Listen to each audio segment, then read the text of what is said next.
Hello everyone, আজকে অনেক দিন পরে আবার একটা কাজের ভিডিও নিয়ে এলাম। তো আমার হাতে দেখতে পাচ্ছ একটা গাউন। হ্যাঁ, আবার সেই গাউন। এটাও কিন্তু শাড়ি দিয়েই তৈরি, পুরনো শাড়ি দিয়ে তৈরি।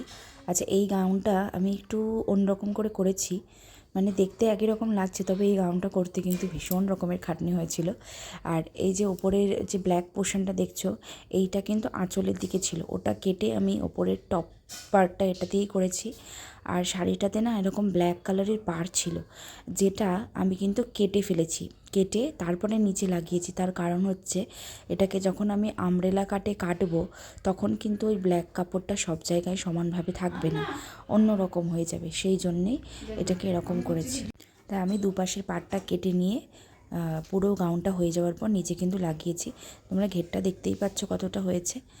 আর কাপড়টা ভীষণ সুন্দর ছিল, একদম বাটারি শিফন সিল্ক ছিল, ভীষণ সুন্দর ছিল কাপড়টা। তো কতটা কীরকম কী ঘের হয়েছে দেখতেই পাচ্ছ। আর ফ্রন্টে যেমন সুইট হার্ট নেক সেটাই দিয়েছি, আর ব্যাকে ও আমাকে স্কোয়ার করতে বলেছে, স্কোয়ার করে দিয়েছি। কেমন লাগলো জানিও প্লিজ।